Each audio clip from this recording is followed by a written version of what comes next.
Hey Matt, Yeah, do you believe in life after love? I do. I do believe in life after love.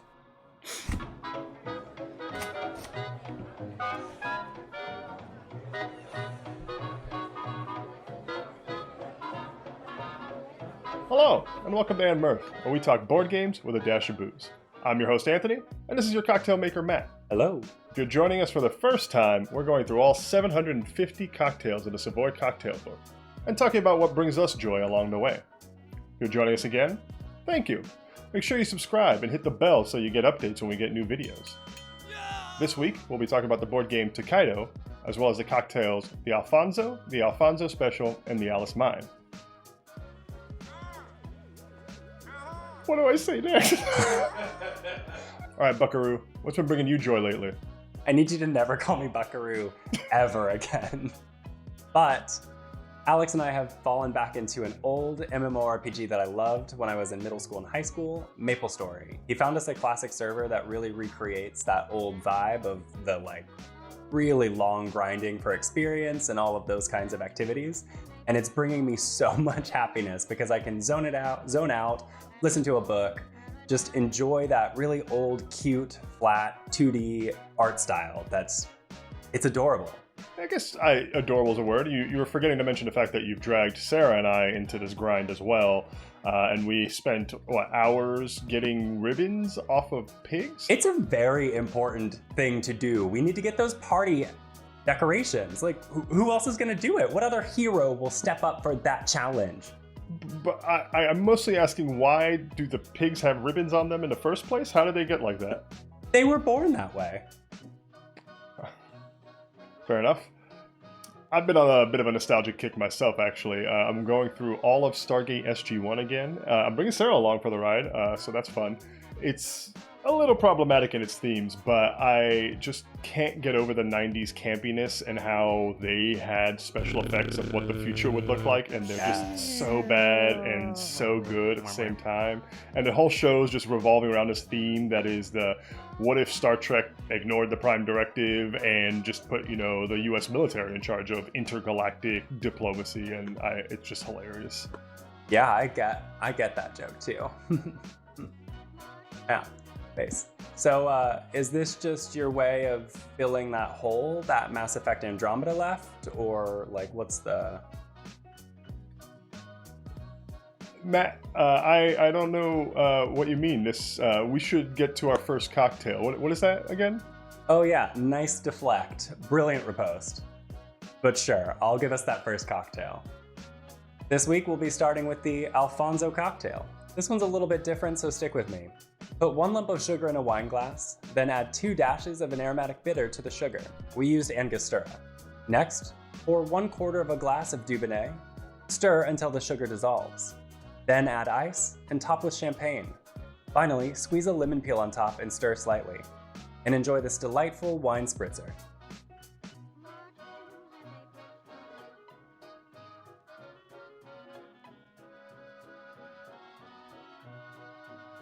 Nice. Light, a little sweet, bubbly.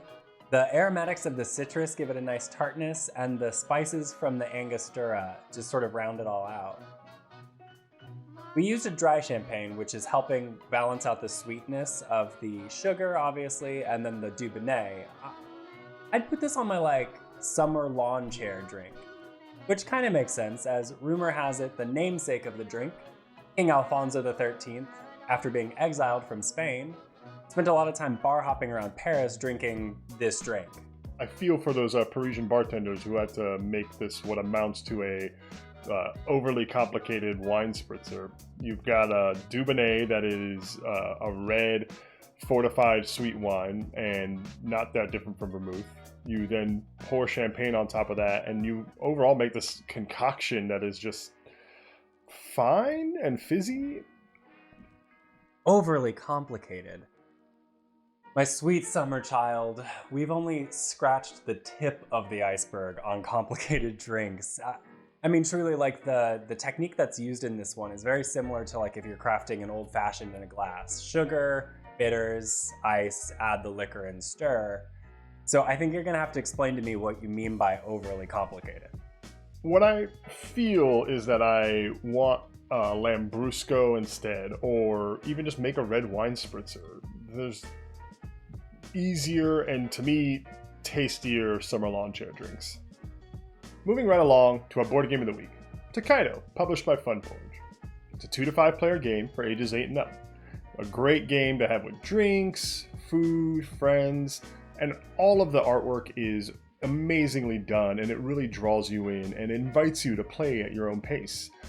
In fact, the rules feature tidbits about Japanese culture in relation to the game. The Tokaido is actually a route in Japan that you traverse, and it takes 2 weeks to do on foot, which is the same route you follow in the game. And these details really shine through in the way that the game is paced and designed. The turns feel really languid and calm, and it's about the journey that you take and what you do and see along the way that really matters.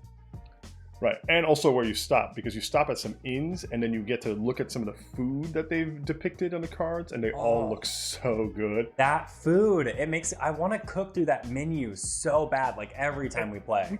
We threaten to do that every time we sit down, and then we don't, and now I'm hungry, and I'm actually thirsty for our next drink. So what is it, Matt?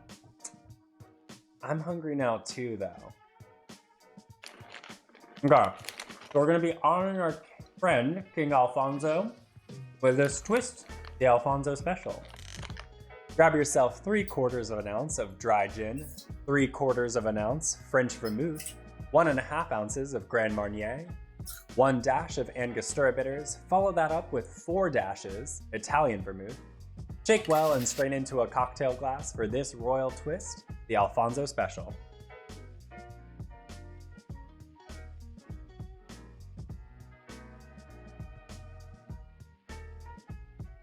Oh, no. Oh, sorry, my liege, King Alfonso. Your legacy is besmirched. That is such an uninteresting mash of flavors. It's orange, herbaceous. It's like leaning really heavily on that artificial sweetness of the Grand Marnier to do a lot of like the flavor lifting, and it's not successful for it. So definitely not a special in my book.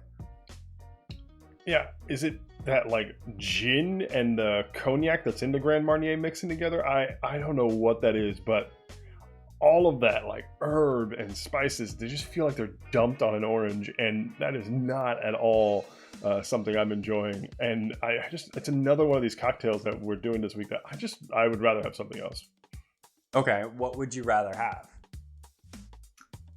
You know, I don't think it's in the right family, but it's thinking of herbs and fruit. Like, I just want a Bloody Mary, I think, instead. That's a stretch. I mean, like, most people don't even consider a tomato a fruit to begin with.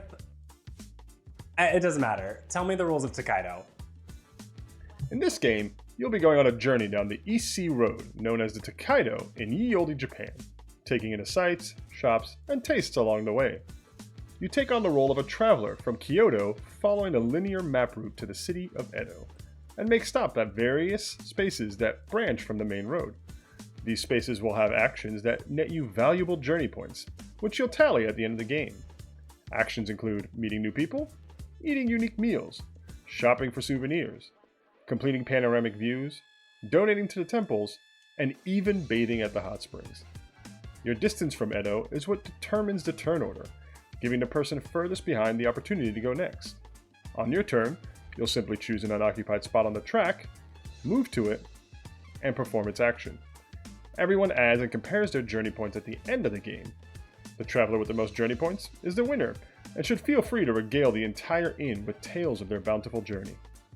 The action spaces you were seeing in the video before represent the various locales and interactions you'll have on your journey. These also are going to make up the bulk majority of your victory points, which, as this game calls them, journey points. The gameplay of Tokaido is actually fairly simple, and combined with its beautiful artwork, it makes for actually a really relaxing game night. In fact, you're awarded additional points for achievements just because of the actions you took along the way. For instance, my favorite achievement is the souvenir one, which allows me to spend more money getting unique items, and they're all beautifully detailed. Well, as we talked about before, I love food, so I always shoot for the gourmet achievement, which means that I have spent the most amount of money on food at the inns. The inns also create a checkpoint system for players. It requires that all players arrive at an inn before they can continue along their journey, meaning that it helps really reset the turn order, and it works on a first in, last out system. Right, and each of these players are playing unique characters that also have a way of getting more points and aiding them on their journey. Some encourage you to talk to more strangers, others help you paint panoramas faster. There's even a character who gets more points just for going to bathhouses. So is there a character who gets more points for drinking more cocktails? I mean, I don't think so, but I'm happy to move on to our third cocktail, the Alice Mine, and find out. Start with 1.5 ounces of an Italian vermouth, 1.5 ounces of Russian Kummel, throw in 2 dashes of Scotch whiskey, shake it up, and strain into a cocktail glass. Alice yours, Alice mine. Cheers.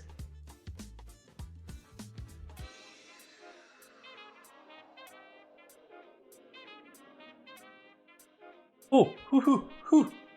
Okay. Yes. Whew. I don't know if it's just because it's the third cocktail of the night, but wow, that's strong. Not like, it's spicy, not like ow hot, but generally just full of spice. There's a tiny smokiness from the Scotch whiskey, I think, but everything else gets drowned out. Nope, sip or 2 for me. I think I'm good. That was a visceral reaction to those spices, which are the primary reason why I'm actually keeping Kummel in the house now. That fennel and that caraway and that cumin combined with that sweet vermouth, it is the flavor of some of my favorite dishes. That sweet meets that savory. Fun fact, Kummel not as easy to get as you would hope. Yeah, I had to special order it. The store I went to, though, had a very nice clerk who was very helpful, and I said fennel and some of those flavors, and he found me this delightful fennel liqueur that is not the same. It's missing that cumin and that caraway. It's not bad, but I felt bad because they showed it to me, and I didn't want to say no, and I don't know. I just have it now. Anthony, we need to work on you being able to say no to store clerks. I will take a little bit of blame for the spiciness because when we were doing the research for this episode, I found Combier Kummel, which all of the flavor profiles about it say that it is a very pungent cumin and strong, robust flavor profile. And I said, absolutely, that's freaking for me. Bit off a little bit more than I can chew, apparently. So, bit my fault. But if you like the way that this cocktail sounds with the cumin and the caraway flavors, give Metzensdorf a try because it is apparently a little bit more delicate of a flavor and might give you what you're looking for. Let's take a look back at our game night.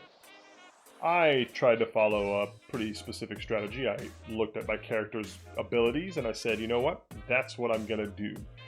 And I was blocked every single step of the way. I didn't get anything I needed. I floundered ultimately. It was Sarah ultimately who blocked me each of those times, getting all of her murals. And I just tried to spend the rest of the game trying to get a few more points than her to win. And I think I was shy by 6. Anytime I've ever tried to play this game with using the character's ability as my main strategy, I feel like it always backfires because you can either specifically pick locations that benefits that character's ability, or you can sort of just take what's left. And that's a result of the linear track just sort of pigeonholing you into less than optimal choices. Right, and after the game, we dissected that a little bit and talked about this concept of perfect play. Is there a series of choices you can make that would ultimately get you the most points no matter what you did? But just given the variability of all the other players and the limited amount of spaces between the inns, it's not a very strategy-driven game, and you will feel better just playing along and seeing what you get in the end. We're another 3 cocktails down, and we have so few wins to show for it. I'm not actively trying to lose these board games. In fact, I have more personal wins than you do, so it sounds like somebody's not pulling their board game weight. Oh, really? You know, I don't think it's fair that you get to edit the scoreboards.